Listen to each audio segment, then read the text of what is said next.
It sounds like something straight out of an urban legend, but it has happened again and again in real life. A couple checked into a budget motel after a long drive. The room seemed fine, if not a little shabby, but almost immediately they noticed a strange smell.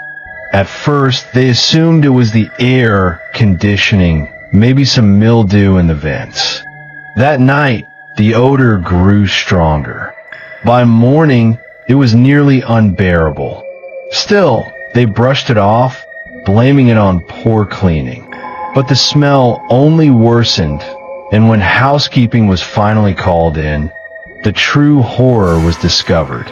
Beneath the mattress where the couple had slept, directly under them, was the body of a murdered guest. In some cases, bodies have been left under beds for days before being found. Guests unknowingly slept just inches above decomposing corpses. This wasn't an isolated incident. Reports of bodies found under motel beds stretch back decades. From Las Vegas to New Jersey, the same chilling discovery has been made. What makes this story so terrifying isn't just the horror of the crime itself. It's knowing that in a place where you're supposed to rest safely, you could be sleeping on top of death without realizing it. For generations, children on Staten Island grew up hearing about Cropsey. Parents used the story to scare kids into behaving.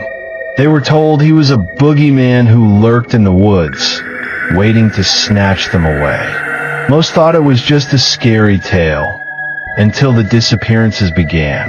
In the 1970s and 80s, several children went missing from Staten Island. Their cases were linked to a man named Andre Rand, a former worker at the nearby Willowbrook State School, an institution later exposed for its horrifying abuse of disabled children. Rand was known to live in makeshift camps in the woods. He was seen with some of the missing children before they vanished. While he was eventually convicted for kidnapping and suspected in multiple murders, not all of the children were ever found. What makes Cropsey so disturbing is how the line between myth and reality blurred.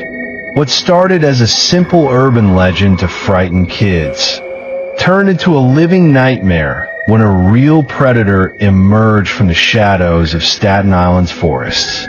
To this day, locals say the story of Cropsey still lingers, not just as a legend, but as a reminder that sometimes the boogeyman is real. On February 19th, 1994, emergency room staff at Riverside General Hospital in California rushed to save the life of a woman named Gloria Ramirez. She had late-stage cervical cancer and was struggling to breathe. As doctors and nurses prepared IVs and defibrillators, they noticed something unusual. Her body seemed to emit an oily sheen. A strange chemical smell, like ammonia mixed with garlic, filled the air. When nurses drew her blood, a toxic cloud seemed to rise from her veins. Almost immediately, several staff members began collapsing. One nurse fainted. Another began convulsing. A doctor struggled to breathe before losing consciousness. Within minutes, the ER turned into chaos. More than 20 staff members became ill after coming into contact with Ramirez. 6 were hospitalized, some in intensive care.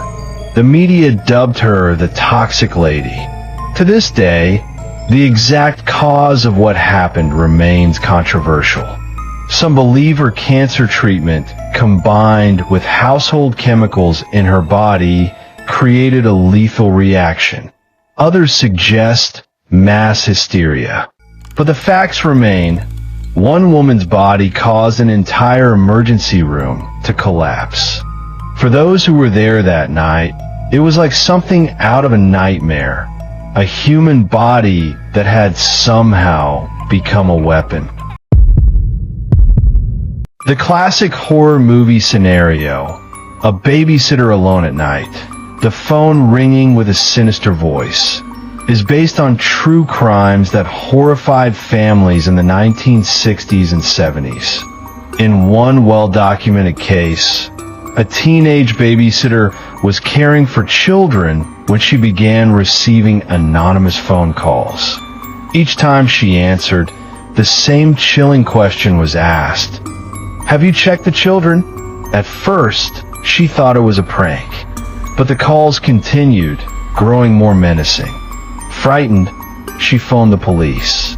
They began tracing the line, telling her to stay calm and keep him on the phone if he called again. Minutes later, the phone rang.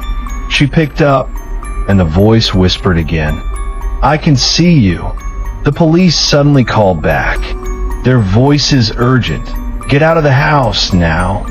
When officers arrived, they discovered the calls were coming from a second line inside the home. The killer had been inside the house with her the entire time.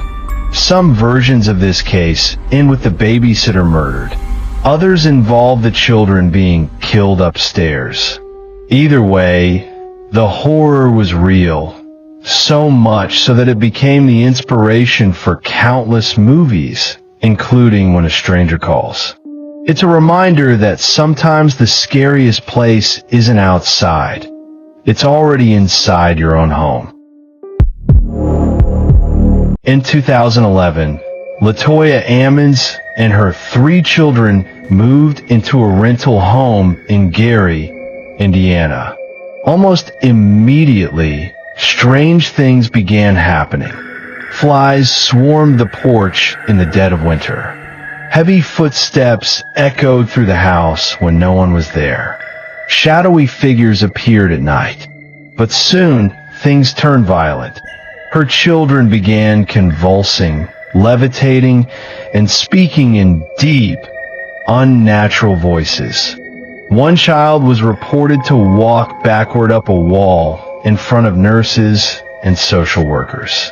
Police officers who entered the home claimed they saw strange oil dripping from the blinds and voices whispering in empty rooms.